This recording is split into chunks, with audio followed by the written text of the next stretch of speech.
Thanks again for tuning in to our 4th episode of Sensible Dissent, powered by Razzle Cannabis Broadcasting Network, starring yours truly, Nicole West, and my very favorite enlightenment seeker, Sada Daniel. And on today's episode, we're fortunate enough to have one of my dearest friends from Colorado, Saman Razani, here to help us understand and talk about some of the confusing parts of cannabis business and the hash game. But first, a word from our sponsors so we can keep doing dope shit. Shady Creek Trading Company produces and distributes cannabis-infused wild meat jerky products. Co-created by Settlers Jerky founder, Shady Creek Trading Company is an infused jerky products and distribution corporation located in Nevada City, California. Nomad Jerky Bites is their premier product, a packaged pouch with hearty bites of ethically raised buffalo fortified with THC. Shady Creek Trading Company are the innovators of the infused meat jerky market. They are compliant by all FDA standards and use cured strips of real buffalo as opposed to pressed jerky.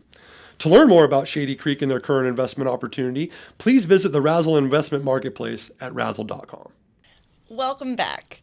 I am here with one of my closest friends from Colorado, and I'm really excited to be able to have this moment to share with all of you, really, with my friend Saman. Saman spent over a decade going into cannabis of every level. It actually, unfortunately, started with the age-old tale of man hurts himself, man goes to doctor overprescribes opioids, and you end up with a terrible situation that you have to dig your way out of. And fortunate enough for us and Saman, he was able to dig his way out of that hole with cannabis. And that really kind of spurred the next steps in Saman's life. After working in the cultivation sector, he simultaneously started commercially extracting cannabis in 2010 and 2011. This really excelled his ability to create products that we would consider to be medicinal. And if anybody utilizes cannabis on a serious level to override opioids, 90% of those people are utilizing concentrates. And so the evolution and the development of that really has had a huge play in our ability to combat the opioid epidemic. And so for a decade, Saman's been here working on some way to make concentrates in the cannabis world and commercially make them as well. He's gone through utilizing all different kinds of techniques. It's actually very interesting because he was a part of the development really of the whole fresh frozen live resin craze. I had a show years ago called The Second Best Weed Show Ever, and basically the counterpart to this was Kind Bill, and Saman and Kind Bill really put live resin on the map and be able to create this product utilizing a fresh frozen material. Saman's won a ton of awards. High Times Cannabis Cup, THC cups. Actually, when I met Saman, he was living high on I think his 4th or 5th first place win, and I'm very proud of all of the trophies that you've been able to take home for all of the companies that you've worked for. Unfortunately, I don't think those trophies are on your mantle. No, definitely not. Just the mini versions. The mini versions, they're in your heart. But prior to joining Glass House, which is where Saman is right now, he was most recently the COO of Lost Horse Supply Co. He was responsible for the creation and the execution of one of the brands that Glass House has brought currently called Rome. And also you're a part of Hello Again, right? Yeah, absolutely. Hello Again's a really cool product. I recommend every woman dealing with menopause look into it. Hello Again is a cannabis-based product that's actually helping with women facing menopausal issues. And Saman's concentrate experience has allowed him to help some really amazing women find relief utilizing cannabis. Absolutely. Saman's always on the hunt for the newest shit, and that's really why we've got him here today, because we want to talk about hash. We really want to talk about hash. And so I've got a question, and this has kind of been rolling in my head for a while. But by the way, kudos on all of your accolades and all the shit that you've done. Respect. Real recognize real. Thank you, Saman. Thank you. I'm very thankful to have you here. But I have to ask, and Sada, I'd like your opinion on this, because you go to more stores as a consumer than I do.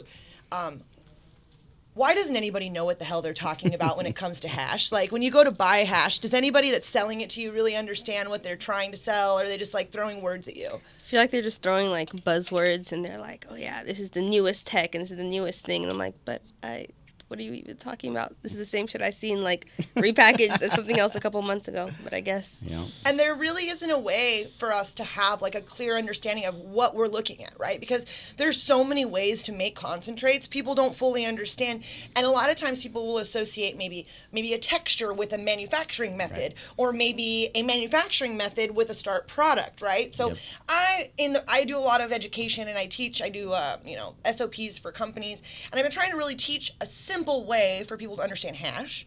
And so I broke it down in a three-part method where if you can answer me 3 questions, I can at least know what the heck I'm talking about, what kind of hash I'm looking at, right? So like when we look at a nutrient bottle, we have our NPK and we understand our nutrient ratios. This would allow us to look at a hash and say, I know what's in this box, because, especially with coronavirus, we're not opening shit, right? And with the cost of concentrates, like there's no display, because the moment we open it in retail, it's trash. So like at a $60, $80, $90 value, some of these heady, rosins are, what's the most you've seen? 120, 100? Oh yeah, 120. 120, $130. I'm not opening one for you to look at. Like, read the box. Do you want it? Do you not want it? Right? Exactly. So I want to create a system where, like, we can look at it and be like, oh, I, a regular ass person, can understand what this box has inside of it. So I created a 3-part system where we answer 3 questions. First question is, what was the starting material? Second question is, how was this processed? And the third question is, what is the texture? Because I feel like if I can answer those 3 questions, and I'm able to basically understand. And so, you would create a system where you would have, maybe numbering. I got, kind of created this code, and the numbers wouldn't have anything to do with best, worst, whatever. It would be relevant to where it is on the system. And essentially when it was invented, right? Because if you're like number 74, you were like the 74th version of hash, right? I number like 3, you were like the 3rd thing that we ever understood, right? This is interesting. And so we number it. This is like the DC or BC AD version of like our chronological history with hash. Yes. This is cool. Except we're gonna have to go way far back. Okay. Way So far then, back. so then, what would you say? You know what I mean? Like, how do you explain hash to people in a way that people can, I don't want everyone to understand it like you. That's not what I'm asking. Yeah, for sure. My brain's too crazy for that. Yeah, we would all lose it. I want people to be able to sell a product on a consumer level. Similar when I go to a heady bar, those bartenders know all kinds of fancy things about how these beers are made, and beep, and this was craft cast, and it was this many months. Absolutely. What do we need to do? So you hit on so many important things. Like, obviously, we've had this conversation so many times over the years because there's a constant need in this industry to elevate and differentiate your product with other products. Now, is that causing the confusion? 100%. Okay, because there's this relevance in the marketplace with terminology and vernacular, you get this clusterfuck. Okay, straight up. Let's be real, okay? There's no such thing as refined live resin and unrefined live resin, and there's no such difference between THC and THCA crystals that are small called caviar and THC crystals that are big called THC, rocks or diamonds or whatever. So let's just break that down. Stoners are label whores. Get it through your heads. You're messed up. Okay, it doesn't matter. We're all sitting around waiting for that fuckboy hype shit. We don't care. We shouldn't care to cause a ruckus for everybody else around because you want to sell your product more than me, where it's the same product. And then what we're perpetuating in the marketplace is that there's a difference. Right. And it's not just a quality difference; it's a price difference. Drastic. So what you're doing to the marketplace is you're simply taking the credibility right out from underneath every one of your competitors and yourself at the same time.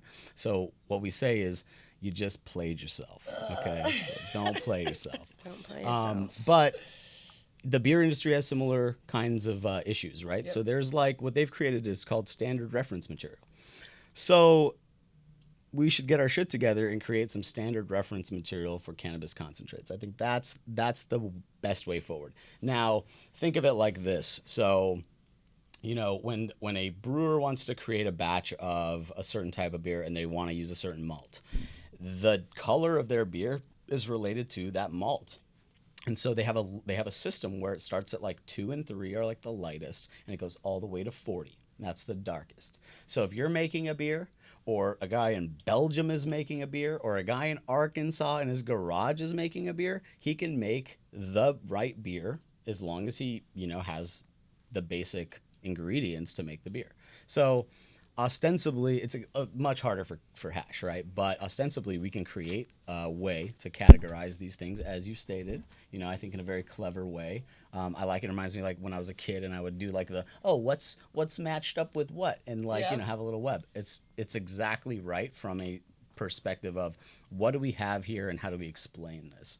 But it's hard because it's so nuanced, because there's the same textures with different processes. For instance, we have butter, right? We have butter from a hydrocarbon process. But that's why the number 2 would be in there, right? Right, so right. the second column would give me that answer. I mean, right, totally. But it's like, how do they know?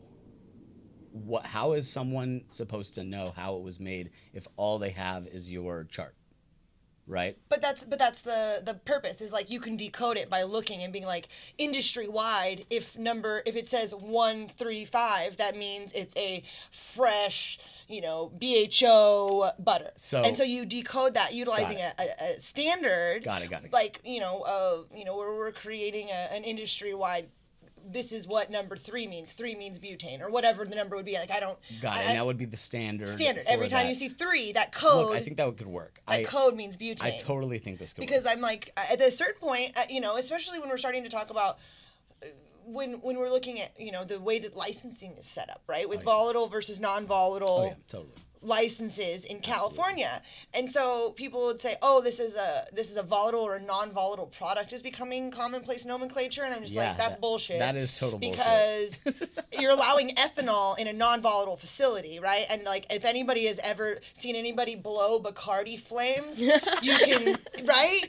Like, that's absolutely. If ethanol. you've seen that, that tells me that it's fucking combustible. And we use like 200 proof. We use stuff without stronger than water. That. Yeah, right. We use stronger than Bacardi. So the guy that's blowing drunk flames across the party is showing us scientifically, very poorly, but scientifically nonetheless, that in fact ethanol is combustible. Absolutely. So volatile versus non-volatile is ridiculous, because volatility is based on frequent need or regularity to change, right? If it's volatile, it means it's going to rapidly change. Yeah, going from a liquid to a vapor. Exactly. CO2 is volatilely changing the moment you expose it to oxygen, like all of these things. That word of like volatile. It's CO2 is not flammable, but it's not flammable. Pressure. That's not what we're not saying. Flammable. We're saying volatile. But what does volatile allude to? Right off the bat, it alludes flames. to flame. It alludes to danger. Yeah, no good. Whatever it is, whatever you're thinking, it's probably not good. But CO2, people don't realize the pressure is excessive, and so people can hurt themselves. And you could freeze, at a certain point too. A lot of the, sub-zero, and side note, the next motherfucker that tells me they do any sort of cryogenic extraction needs to look up science term of cryogenic. Yeah. Cryogenic means the molecular ceasing of movement. If movement is no longer happening, how are you going to extract? So it's deeper than that, but yeah, good point. For the purpose of sub-zero, right? You can burn yourself with things too cold, right? It's the opposite of a hot burn. You can get a cold burn, and you could drastically hurt yourself with cold almost just as easily as you could with heat. Heat protrudes more. You really kind of have to get a little bit closer to some of the cold for it to be an issue, but it still can really mess you up. Yeah, I mean, like, safety alone is like its own whole show. Like, but we should come back for that next week. Right. But the idea that volatile versus non-volatile is becoming this differentiator to a certain extent feels a little fear-mongery. Yeah. Well, fear-mongery, it's just it's what it shows is ignorance. It shows we have an uneducable group of people here that they cannot get the evolution that needs to happen, and that's kind of an issue. Okay, that's one issue. Another real issue is that the consensus thing just doesn't work. Okay, so I like the idea of numbers because it's like, without getting all Rain Man-y, like I did a 324 too. Yes, Like, that's how in my head. That's how. what do it's you got in working your out. fridge? I got a 12, 15, 6, Yes, and then, how like, good would that? It would that feel would- so. it would would fit be. my That would be OCD better. boxes so good. I'd be like, look, 479. Look, we're gonna are need my favorite. We're Those are gonna my, need we're my gonna code. need flying I know my cars. Code. We're gonna need flying cars first, but Okay. but as long as there's like Elon Musk. just a little more consensus on these products. The problem is right now, obviously, like there's like a lot of inventory that's not moving, so people are getting creative. I can't hate on the creativeness, respect, okay, but it's moving away from getting our shit together. All right, so let's just get our shit together. Let's call, hash, for instance. Let's go back to the nomenclature, right? So hash usually refers to like the beaten hash, the beaten trichomes in the mountains of Afghanistan or Pakistan or India, or the charis, or something that's created before a certain time period, which is why I like the chronological effort Yeah. there. That's really good. But the reality is now we just call everything, we lump it all together. It's concentrate, it's hash. We call BHO hash. We call Everything. we call solventless hash. We call CO2 oil. Sometimes people call that hash. Realistically, it's okay to call things by a general term, but if you need to get more specific, there needs to be a route to go. There needs to be a Right. direction. Right. So creating a roadmap is essential at a high level. Because there's no consensus, we have no standardization. Because we have no standardization, we're not taken seriously.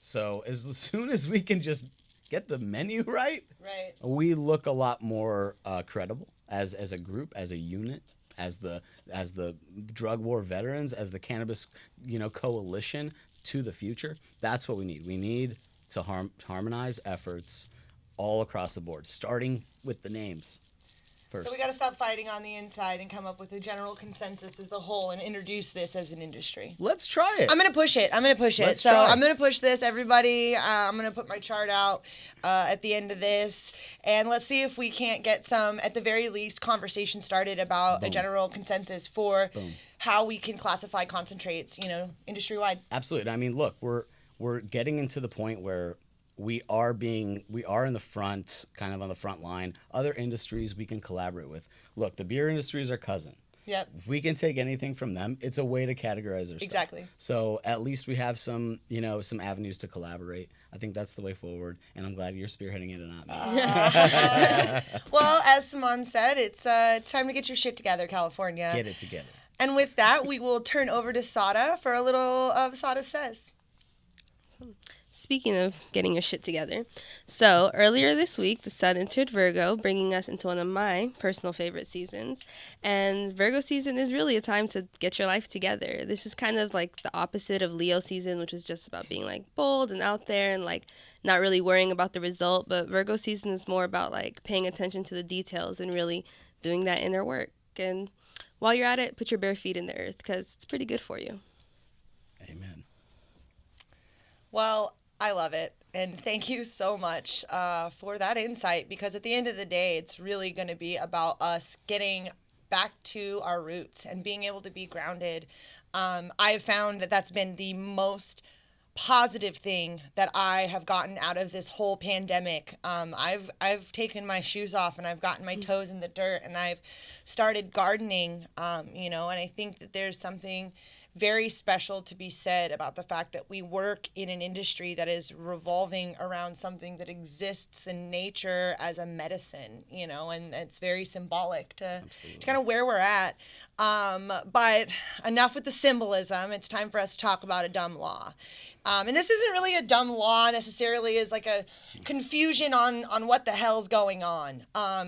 So currently in the state of California, if you have a cannabis business, you are under the regulation and licensure of one of three branches, or maybe all three, depending on who you are, what version of these businesses you have. And it breaks down where you've got the BCC, you've got the CDPH, and you've got the CDFA. Now, the BCC is the Bureau of Cannabis Control, and they oversee distribution, dispensaries, testing, micro businesses, events. We have the CDPH, which is California California Department of Public Health, and they've created what they call the manufacturing branch. And the CDPH is only really overseeing manufacturing, but at the same time, technically, the Department of Health oversees really everything that exists with consumers at all. So CDPH exists whether or not they regulate you as a licensed business. They exist, on all levels of bathroom sanitation and employee work conditions for hygiene.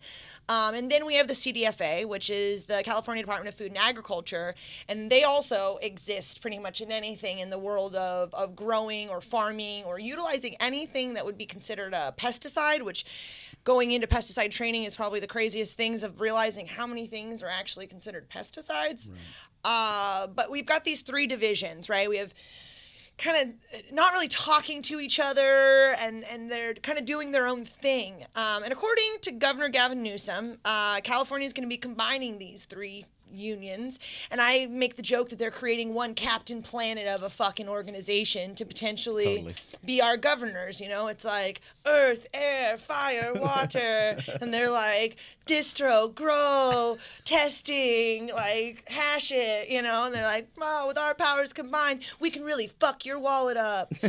And so we're getting really, really aggressive on regulating these things, but we're not getting really clear on who or what or why we're being regulated on what. They're just, they're throwing fucking memos at us, and they're like, this is a big deal, and we'll find the shit out of you if you don't do it. But we have three bodies of government, and they're supposed to come together, but now, according to a new memo that came out from the governor, that's going to be pushed off because of the coronavirus, obviously, it makes sense, but it brings me to kind of my question for you on this, which is, how important is it to either leave them, would you rather them be three bodies, or do you think they should be one? And if you do think they should be one, how or why is that important? Like, where do you stand on this line? Like, are we stoked that we've combined them? Are you scared? Are you stoked and scared? I mean, I'm always scared when government gets bigger. Yes. Okay, so that is always something to be concerned about. It's a really hard question. It's a great question.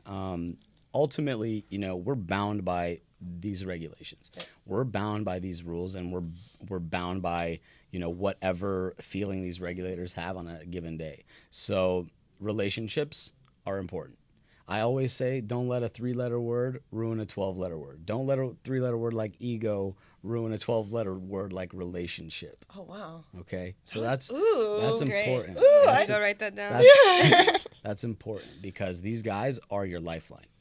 Those guys are your lifeline, and also the city is your lifeline. You need to have a great relationship with the municipality that you're in, period. Don't think not. The state government, they're there to kind of figure it out. Like, they're not there to really put the pieces together for you. They don't really know. Local is so valuable. But ultimately, like harmony with language, harmony with with a point of contact would be great. I'm one of the fortunate ones that have to deal with all three of these in one building. I have a processing license, which CDFA controls. I have a Type 7 manufacturing license, which the CDPH control, and then, regulate rather than control, but ultimately control. Yeah. So, it's a little duplicitous. And then the distribution, which is BCC's territory. Now, so is that as a micro business, or are they three separate businesses? No, they're three separate licenses under one roof. So that's even weirder when you're a micro business, though, because technically a micro business is regulated by BCC, right? But you could have a cultivation and a manufacturing. And CDFA will be there, and CDPH will be there, yeah. Even though your license is technically through the BCC, the other two governments still have to show up. Yeah, I mean, and that's like basically the bottom line is always, cover your ass. Yeah. Like always watch out for all of the things that you need to be aware of. Now, that's the problem. If you're looking for answers from these regulators, like, what do I do, or what do I need to, you're not going to get that. So you need to just be prepared and understand every aspect of, the roadmap that you've created for yourself, which was, in my case, it's health department because we're creating food. Yeah. Side note, I have to interrupt that. everybody in this industry, if you're a cultivator or a manufacturer, treat the product as if it's food. There's a 100%. rule about food. You can't have your food on the ground. That's why everything's on pallets in restaurants and they're always on racks. You have to have a 3-inch gap between whatever the material is that your product is in and the ground, 3 inches. And so all these people that are just throwing shit on the ground for weed, we're not treating that like food because eventually it's going to get to Saman and it's going to be getting processed into something that might end up as a cookie or a candy or some food item. Absolutely. You're not always going to light that shit on fire and combust it because reality is like, I get it. If you light it on fire, we have a slightly different interaction with what we're looking at. But a lot of product is going to turn into food. Absolutely. And, we can filter and we can like remove particulate, but if there's foreign material in the product that goes past whatever you're doing and it ends up in your product, that's a testing requirement that you have to pass. Now, God forbid someone finds like, a hair or something in there, but it could happen. It's all about precautions. But, back to this harmony with the regulators and the language and what's to be developed. I'm looking forward to it, but again, I'm cautiously optimistic because I'm just like I've like 30 years old, 33 years old, and you've lived long enough to just know that something is going to have to change, and there's going to be an unprecedented change that'll happen again. And we've Nicole and I have been in this game long enough. We're comfortable with change. We're very flexible. We're very fluid. But that's kind of the ultimate thing: is know that people coming together have different ideas. They have their own offices now and their own interdepartmental regulatory syllabus. There's probably scandal already going on in their office. You know what I mean? There's like water cooler drama. Like there's all kinds of shit. Yeah, talking shit about what licenses just got shut down. No, I mean, but that's all going to come together, and that meshing of ideals sometimes can be a little rough and rocky. So, we'll to see me, what at the happens. very least, like just jam the people that regulate cannabis. They can still have their own divisions. Put them all in one building. You know what I mean? Put them all in one, at least in one place, and so that they can be like, hey, down the hall, I got a question for you, so they could actually communicate. Because one of the bigger issues that I'm finding is when we ask a question, we're getting referred to another division 100%. rather than that agency help you find the answer, because we're all in this together. And just a perfect example, if you called me for a question that maybe I didn't know the answer to, but I knew I had the access, I'd find it. But that's how we work. But why wouldn't the government work like that too? I mean, I think that's a rhetorical question. I mean, Touche, touche. I think we all know why. It's A, we're cannabis. Yeah. It's B, this is like an insane thing that one office is trying to handle everybody in every licensed entity. That's what's crazy. Is how there's one office. If there's two should have offices, divisions. One office with a bunch of divisions. There should be cannabis. A courthouse. Yeah, exactly. Yeah, it's that's Send you back and forth like they do at the courthouse. Yeah, I mean, we can become just as inefficient as the courthouse, America. So let's get that done. oh yeah, let's not start that conversation. No, I think we're on the track to get some permanent regs that won't change as much, and we'll actually know who we're dealing with. But what's going to happen is ultimately, there's going to be a lot of confusion, and once everything reaches a new level, then we'll just have to start back over. So part of it is good and part of it's bad, like I said, but ultimately, one dialect, one language is always better than many different tribes, telling you what to do. So. Well, thank you so much for that, Saman. And really, I don't know that we're done with all of this conversation, so we'll try to get you back on a future episode. And I'd really like to go in a little bit more about concentrates, because I think we really only scratched the fact that there's a problem. Definitely. So maybe on the next episode, we could figure out some more solutions on that. Absolutely. I'm sure there'll be 5 more names to go over by then. Yeah, exactly. We'll have whole new products. But we also have to take a quick break and hear a message from our sponsors. And when we come back, we'll hand out this week's Golden Cock trophy. The Wicked Roots mission is to unlock the healing power of cannabis and create trusted, safe, and highly effective wellness products. They firmly believe that cannabinoids and terpenes found in cannabis and hemp have the potential to positively impact millions of lives, and their team is dedicated to making this a reality. Utilizing proprietary DNA, the Wicked Root offers a brand of pharmaceutical-grade CBD products people can rely on. The Wicked Root team utilizes a full-spectrum CBD base infused with select terpenes to create optimal, science-backed formulas that are consistent and deliver targeted effects. To learn more about the Wicked Root, visit thewickedroot.com, or for more on their current investment opportunity, find Wicked Root in the Razzle investment marketplace at razzle.com. Welcome back. This week's Golden Cock Award goes out to our very own Governor Gavin Newsom for realizing that 3 government agencies to oversee one licensing and regulation process really didn't make a whole lot of sense. So, for everyone who's listening, that means he actually did something good for the cannabis industry. Now, that's not to say that all those agencies don't have their place, but our ability to actually develop this industry with transparency and, as Saman said, a single language is going to depend on a clear line of communication. So this week's Golden Cock Award goes out to the Golden States HCIC, who I'm sure keeps it golden. Thanks, Governor Newsom. While our fearless Cheeto probably doesn't agree, we sure do love you, at least for this. Well, I always knew that picture of Saman and the governor would come in handy someday. And today, before I highlight our prisoner, which, like I say always, is the saddest but most important part of every episode, I want to say thank you to my personal friend, Dr. Dina, for sending me a list of all of these prisoners so we can help bring awareness to the people that are serving on cannabis crimes, which is absolutely insane. I'm so thankful for her influence and the continued betterment of the planet on behalf of this amazing plan. I don't know where we would be without you, Dr. Dina, and the freedom fighters just like you. So today's prisoner is Ferrell Scott. In 2007, he was charged with transporting shipments of marijuana in the Southern District of Texas. One of his co-defendants got 20 years in prison, and the rest of the people involved got less than 7. Due to the 3 strikes law, Ferrell received a mandatory life sentence. The prosecutor originally offered him a plea deal of 12 years. Had he accepted that deal, he would be a free man now. But he thought that 12 years was too much to be in prison for weed. And we agree, Ferrell. So he rejected that deal. That decision cost him his life and life's freedom. Ferrell's first strike was possession with the intent to distribute a controlled substance and sentenced to probation. His second strike was possession of under an ounce of crack cocaine. And Ferrell's third strike was transporting marijuana in Texas.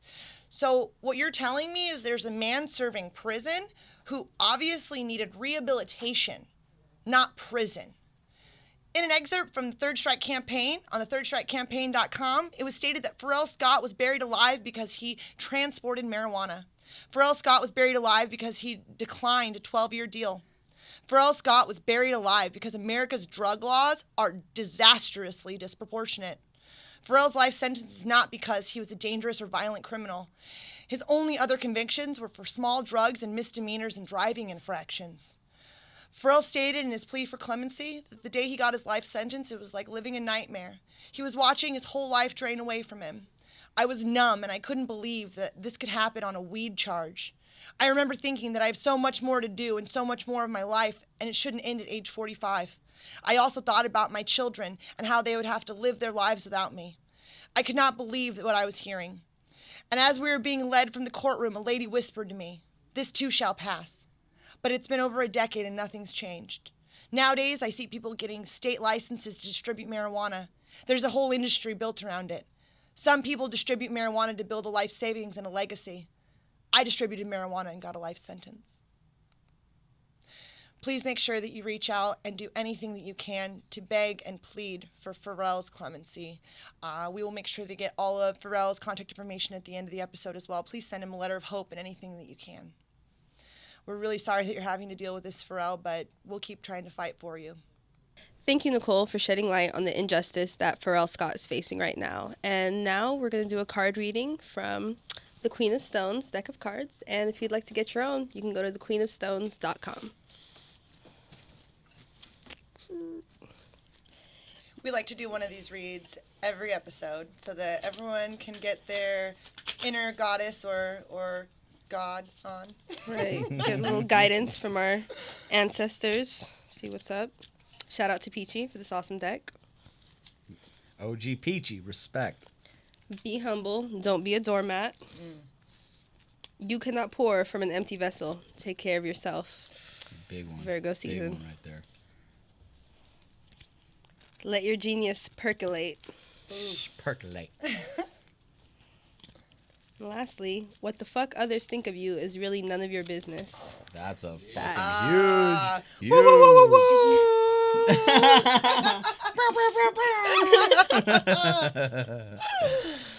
Thank you so much, Sada, for all of that amazing insight. I just want to say thanks again to Saman for coming down and giving us all of his wisdom and all of the funnies, because you're one of my favorite funny friends by far. Thank you. It was more funny than wisdom. No, next it's a time. little bit of both. We get a little 50-50 on that. Thank you all for tuning in, and really, we just couldn't be more pleased with the response that we're getting on the impact that we're already making. So if any of you guys want us to have a discussion about a dumb law, or there's somebody that you know that is incarcerated for cannabis, please reach out to us so that we can be a part of helping make a difference in their lives or in the community that you're involved in. And remember, over 1 million Muslims in Xinjiang, China are currently facing genocide and forced labor in concentration camps. And don't forget, felons, you're actually allowed to vote in most states once you've finished your jail or your probation. And in Maine and Vermont, you can actually vote while you're incarcerated. So thanks for tuning in.